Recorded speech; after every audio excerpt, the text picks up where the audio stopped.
কেন্দ্রের যিনি প্রার্থী ডাক্তার অনির্বাণ গাঙ্গুলি মহাশয়কে। তার আগে আমি দুটি লাইন ওনার ব্যাপারে একটি স্লোগান বলতে চাই। আগামীর দিশা দেখাবে তুমি, শিক্ষার তুমি বাড়াবে মান, যাদবপুরের লড়াইয়ে এবার পদ্ম চিহ্নে অনির্বাণ। যাদবপুরের লড়াইয়ে এবার, সবাই বলুন, যাদবপুরের লড়াইয়ে এবার, যাদবপুরের লড়াইয়ে এবার দাদা।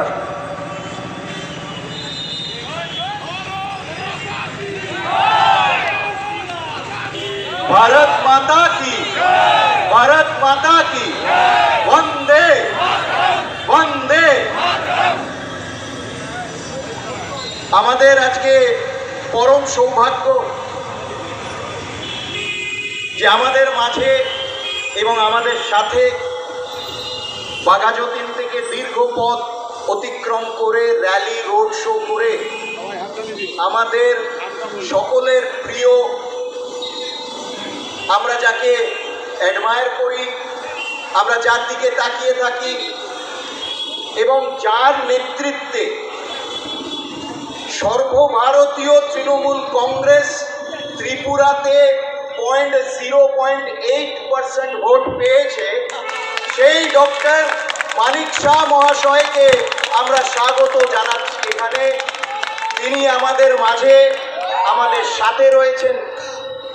মঞ্চে উপবিষ্ট আমাদের প্রাক্তন রাজ্য সভাপতি, প্রাক্তন জাতীয় সম্পাদক, আমাদের অভিভাবক শ্রী রাহুল সিনহা মহাশয়, মঞ্চে উপবিষ্ট জেলা সভাপতি অধ্যাপক মনোরঞ্জন জোয়ারদার মহাশয়, লোকসভার ইনচার্জ শ্রী শঙ্কর সিকদর মহাশয়, কনভিনার শ্রী গঙ্গাধর চট্টোপাধ্যায় মহাশয়, আমাদের মণ্ডল সভাপতিগণ এবং সমাধি এবং আপনারা সবাই যারা এখানে আছেন, আপনাদেরকে শুভ সন্ধ্যা, নমস্কার এবং কৃতজ্ঞতা জানাচ্ছি। আমি ভাবছিলাম যে গত নির্বাচনের সময় এবং এমন একজন বসে আছেন এই মঞ্চে যার বিরুদ্ধে তৃণমূল কংগ্রেসের সর্বভারতীয় নেতৃত্ব গিয়ে আগরতলায় ঝাঁপিয়ে পড়লো ইলেকশনের সময়, ঘাঁটি গেড়ে বসলো, ড্রোন দিয়ে রোড শো করলো, পথসভা করলো, সব রকম শো করলো, তারপরেও ভোট পেল নোটার থেকেও কম। সেই ডক্টর মানিক শাহ এমন ব্যক্তিত্ব যিনি স্বনামধন্য ডাক্তার, ত্রিপুরাতে এক ডাকে যাকে চেনে, তিনি ডাক্তারি জগৎ থেকে এলেন রাজনীতিতে। একটি বিচারধারা, দেশ ও সেবা, এই ভারতবর্ষকে এগিয়ে নিয়ে যাওয়ার জন্যে তিনি 2016 সালে ভারতীয় জনতা পার্টি জয়েন করলেন। ভেবে দেখুন, ডক্টর মানিক শাহ 2016 সালে ভারতীয় জনতা পার্টি জয়েন করলেন। 2 বছরের মধ্যে 2018 সালে 35 বছর বাম শাসনের অবসান ঘটল ত্রিপুরায়। এবং সেই জন্য বলছি, আজকের দিনে আমরা সবাই অধীর আগ্রহে তাকে শুনবো বলে অপেক্ষা করছি। প্রধানমন্ত্রী নরেন্দ্র মোদীর নেতৃত্বে নতুন ত্রিপুরার রূপকার ডক্টর মানিক শাহ, এবং তাকে আমরা শুনবো কিভাবে 35 বছর বাম শাসনের অবসান ঘটিয়ে ত্রিপুরাকে নতুন ত্রিপুরা, নতুন পূর্বোদয়ের দিকে ত্রিপুরাকে তিনি এগিয়ে যাচ্ছেন। এই নির্বাচন প্রধানমন্ত্রী নরেন্দ্র মোদীকে প্রধানমন্ত্রী হিসেবে তৃতীয়বারের জন্য নির্বাচিত করার নির্বাচন, এবং এই নির্বাচন আগামী দিনে ভারতবর্ষকে কোন দিশা, ভারতবর্ষকে বিকশিত ভারতের দিকে নিয়ে যাওয়ার এই নির্বাচন। এ কোনো সাধারণ নির্বাচন, কিন্তু সাধারণ নয় এই নির্বাচন। এবং সেই জন্যে আগামী দিনে যারা ভারতবর্ষকে মহাশক্তি হিসেবে দেখতে চায়, যারা ভারতবর্ষকে আর্থিক মহাশক্তি হিসেবে 11 স্থানে ছিল ভারতবর্ষ, 11তম স্থানে ছিল ভারতবর্ষ যখন মোদিজি প্রধানমন্ত্রী হন, গত 10 বছরে 5ম স্থানে এসেছে। এবং একদা যারা আমাদের ওপর শাসন করত, আমরা যখন পরাধীন ছিলাম, সেই ব্রিটিশ, সেই ব্রিটেন আজকে পিছিয়ে গেছে, ভারতবর্ষ এগিয়ে গেছে। আগামী দিনে আমরা ভারতবর্ষকে, মোদিজি সংকল্প করেছেন তৃতীয় স্থানে আর্থিক মহাশক্তি হিসেবে দেখতে চাই। এই নির্বাচন সেটা সুনিশ্চিত করার নির্বাচন। এই নির্বাচন ভারতবর্ষকে সামরিক শক্তি হিসেবে প্রতিষ্ঠিত করার নির্বাচন। এই নির্বাচন এক দেশ এক সংবিধান ভারতবর্ষে থাকবে, সেই নির্বাচন প্রতিষ্ঠিত করার নির্বাচন।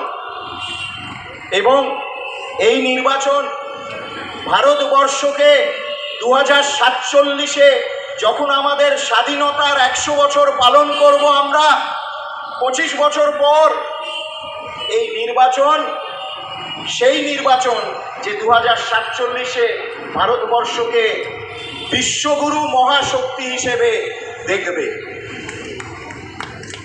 গত 10 বছরে নরেন্দ্র মোদী প্রধানমন্ত্রী হিসেবে মানুষের সাথে, মানুষের পাশে, মানুষের সেবা করেছেন, অক্লান্ত পরিশ্রম করেছেন। প্রান্তিক স্তরের মানুষ তাদের জন্য করেছেন, মধ্যবিত্তদের জন্য করেছেন। তিনি ভারতবর্ষকে সারা পৃথিবীতে প্রতিষ্ঠিত করেছেন। এমন একজন প্রধানমন্ত্রী যিনি রমজানের সময় নেতানিয়াহুকেও বলতে পারেন যে বম্বিং বন্ধ করুন, রমজানের সময় অন্তত বম্বিং করবেন না, এবং নেতানিয়াহু তার কথা শোনেন। এখানে নরেন্দ্র মোদীর জুজু দেখানো হয় সংখ্যালঘুদের, এবং মধ্যপ্রাচ্যে আজকে সর্বাধিক জনপ্রিয়তা কোনো বিশ্ব নেতার যদি রয়েছে, তিনি হলেন নরেন্দ্র মোদী। প্রত্যেকটা ইসলামী রাষ্ট্র নরেন্দ্র মোদীকে তাদের সর্বোচ্চ নাগরিক সম্মান দিয়েছে। এইখানে তোষণ, ভোট ব্যাংক এবং ভয় দেখানোর রাজনীতি হয়। নরেন্দ্র মোদী ভয় দেখিয়ে একটি বিশেষ সম্প্রদায়কে তারা কবলিত করে তাদেরকে নিয়ন্ত্রণ করতে চায়। এবং এই মানসিকতা এত প্রবল যে বলে যারা রামনবমী পালন করে তারা দাঙ্গাবাজ, এবং রামনবমী হচ্ছে ওদের দাঙ্গা বাঁধানোর দিন। ইলেকশন কমিশন হয়তো শোনেনি এই কথাগুলো, শুনলে তাহলে ট্রিপল শোকজ হয়তো দিত, এবং 72 ঘন্টার জন্য প্রচার বন্ধ করে দিত। শোনেনি, কিন্তু পশ্চিমবঙ্গের সনাতনীরা শুনেছে যে তারা রামনবমী, রাম পুজো করে বলে নির্বাচিত মুখ্যমন্ত্রী তাদেরকে দাঙ্গাবাজ বলেছে। এই রাজনীতির অবসান ঘটুক। আমরা নতুন ভারতের কথা বলছি, বিকশিত ভারতের কথা বলছি, ভারত মহাশক্তি হিসেবে আমরা ভারতকে দেখতে চাই। সেই রাজনীতি, সেই যুগ এখন আসন্ন। যাদবপুর লোকসভায় আমার একটি আপনাদের কাছে আবেদন। এবং মনোরঞ্জন দা স্যার, আমাকে আমি শুনছিলাম যারা বহিরাগত বলে, আমি এই রানীকুটির মোড়ে দাঁড়িয়ে আছি, মুর অ্যাভিনিউতে আমার বিয়ে হয়েছিল। এই পরের গলিটা, এই নর্মদা স্কুলের গলিটা আমার শ্বশুর বাড়ি ছিল। এই অ্যাক্সিস ব্যাংকের এটিএম থেকে আমি আমার প্রথম স্যালারি ড্র করি, সেই এটিএম এখনো রয়েছে। এবং ঢাকা মিষ্টান্ন ভাণ্ডারের সিঙ্গারা যে খায়নি সে রানীকুটির বাসিন্দা হতে পারে না। আমি ঢাকার মিষ্টান্ন ভাণ্ডারের সিঙ্গারা খেয়েছি, এবং ফুটপাতের ওই পার থেকে মাছও কিনেছি। সেই জন্যে এই বলতে অন্তত পারি যে ইউসুফ পাঠান, শত্রুঘ্ন সিনহা, কীর্তি আজাদের থেকে বেশি বাঙালি আমি। তারা যদি বাঙালি হয় তাহলে আমি কিভাবে বহিরাগত হব, এটা এখন আমি বুঝে উঠতে পারছি না। এবং শেষে বলি যে আজকে যারা হঠাৎ করে দেয়ালে লিখছে রুজি রুটি রুচি, তারাই 35 বছর এইখানে 12টা বাজিয়েছে পশ্চিমবঙ্গকে। 60,000 ফ্যাক্টরি বন্ধ করেছে, 28 লক্ষ পরিযায়ী শ্রমিক তাদের জন্য হয়েছে। তারা আবার বলছে রুজি রুটি রুচি। এবং সেই জন্যে আমরা ডক্টর মানিক সাহা মহাশয়ের বক্তব্য শুনতে চাই। তার বক্তব্য শুনতে চাই এই কারণে যে পশ্চিমবঙ্গকে আগামী দিনে উত্তম প্রদেশ, প্রথম সারির রাজ্যে কিভাবে পরিণত করা যেতে পারে, তার কথার মাধ্যমে আমরা আমাদের রেজলিউশন, আমাদের অ্যাসপিরেশন আমরা আরও শক্ত করব। সেই জন্য আমরা তাদের কথা শুনতে চাই। যাদবপুর লোকসভায় ভারতীয় জনতা পার্টি যাতে একবার সুযোগ পায়, এই যাদবপুর লোকসভায় সবকো দেখা বারবার, हमको देखो एक बार ভারতীয় জনতা পার্টিকে জেতান। আমরা অভিনয় করি না, গান গাই না, শুটিং করি না, আমাদের অন্য কোনো কমিটমেন্ট নেই।